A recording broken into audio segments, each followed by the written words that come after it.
আসসালামু আলাইকুম রহমতুল্লাহ। ইউরোপ থেকে সৌদি, সৌদি থেকে পশ্চিমা সব ভারতের বৌদির দরজায়, সব ভারতের দরজায় এসে কড়া নাড়ছে, বাঁচাও বাঁচাও, আমরা আছি বহুত বিপদে, আমাদেরকে সেখান থেকে রক্ষা করুন। আপনারা জানেন ইউরোপ বহুত শক্তিশালী, ন্যাটো ফ্যাটো আছে, কিন্তু ইউরোপের চাকা, কলকারখানার, এভিয়েশন, যন্ত্রপাতির চাকা ঘোরায় মূলত ভারত। আর ভারত তাদের এই চাকা ঘোরানোর জন্য আমদানি করে রাশিয়া থেকে।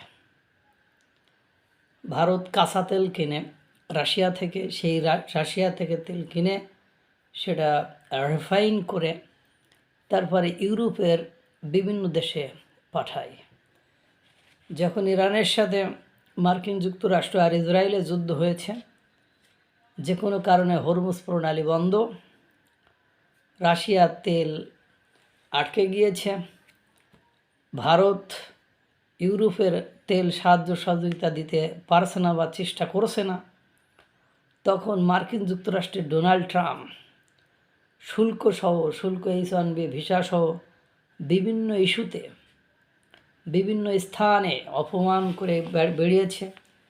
ইউরোপরা সুযোগের সদ্ব্যবহার করে ভারতকে বিভিন্ন সময় বিভিন্ন স্থানে ছোট করেছে, খাটো করেছে।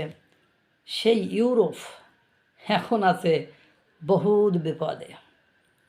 আর এই ইউরোপকে রক্ষা করতে এখন ত্রাণকর্তা হিসাবে ভারতকে দরকার, যার কারণে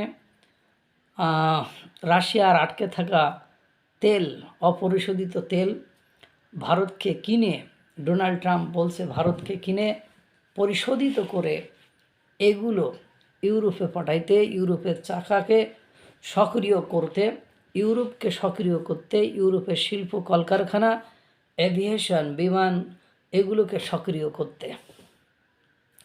এখন বুঝছেন, প্রাথমিক পর্যায়ে আমার মনে হলো যে মার্কিন যুক্তরাষ্ট্র ভারতের হঠাৎ করে তেল কেনা, রাশিয়ার তেল কেনার কথা বলবে কেন।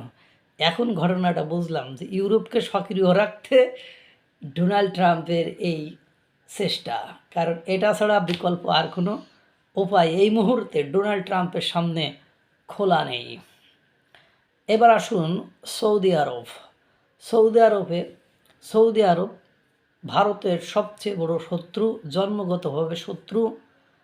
ভারতের সাথে যাদের কখনো মিলমিশ হয় না, কিছুদিন আগেও অপারেশন সিঁদুর, পেহেলগামে হত্যাকাণ্ড ঘটানোর পরে অপারেশন সিঁদুর দিয়ে ভারতকে খাতির করেছে, ভারতকে বড়ায়ে ফেলেছিল সেই ভারতকে লুকিয়ে সৌদি আরব পাকিস্তানের সাথে ডিফেন্স চুক্তি করে।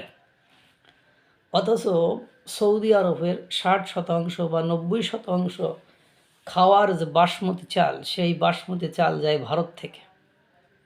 এই মুহূর্তে আপনারা জানেন ইরানের রক্তচক্ষুকে উপেক্ষা করে হরমুজ প্রণালী দিয়ে কোনো কার্গো ভর্তি বা বাণিজ্যিক জাহাজ, মালবাহী জাহাজ যাওয়ার চেষ্টা করছে না বা সাহস দেখাচ্ছে না। এদিকে রমজান মাসে প্রচুর পরিমাণ বাসমতি চালের চাহিদা সৌদি আরবে বৃদ্ধি পায় বা তাদের দরকার হয়, তাদের ডিমান্ড থাকে। এজন্য অফিশিয়ালি সৌদি আরব ভারতকে চিঠি পাঠিয়েছে যাতে ভারত তাদের বাসমতি চাল পাঠায়। কিন্তু দুর্ভাগ্য হলো সত্য যে বাসমতি চাল এই মুহূর্তে পাঠাচ্ছে না ভারত, যদিও তারা অনুরোধ করেছে। অন্যদিকে এই চাল ভারতীয় মার্কেটে মূল্য অনেকটা কমে গিয়েছে। এখন কথা হলো, ভারত সৌদি আরবকে বলতে চাচ্ছে আমাদের সাথে শত্রুতা করে তুমি ডিফেন্স চুক্তি অর্থাৎ প্রতিরক্ষা চুক্তি করো, পাকিস্তানের সাথে নাও, পাকিস্তানের কাছ থেকে বাসমতি চাল নিয়ে খাও, আমরা তো অনেক দিয়েছি, আমরা তোমার সাথে ব্যবসা বাণিজ্য করি, অনেকভাবে দিয়েছি।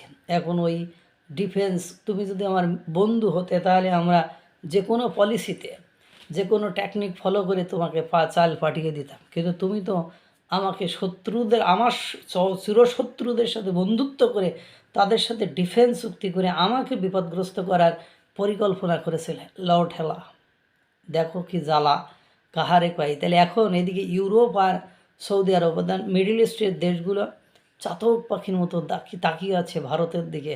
বৌদিরা যদি কোনো সাহায্য সহযোগিতা নিয়ে, দাদাবাবুরা যদি কোনো সাহায্য সহযোগিতা দিয়ে তাদেরকে সাহায্য করে। এই মুহূর্তে ইউরোপ মধ্যপ্রাচ্য সংকটে ডোনাল্ড ট্রাম্পের মাথা নষ্ট। ভারত যদি ইয়েস না বলে, ডোনাল্ড ট্রাম্প সহ ইউরোপ মধ্যপ্রাচ্যের দেশগুলো চরম বিপদে পড়বে। আল্লাহ তাআলা সকলকে ভালো রাখুক, সুস্থ রাখুক। আসসালামু আলাইকুম ওয়া রাহমাতুল্লাহ।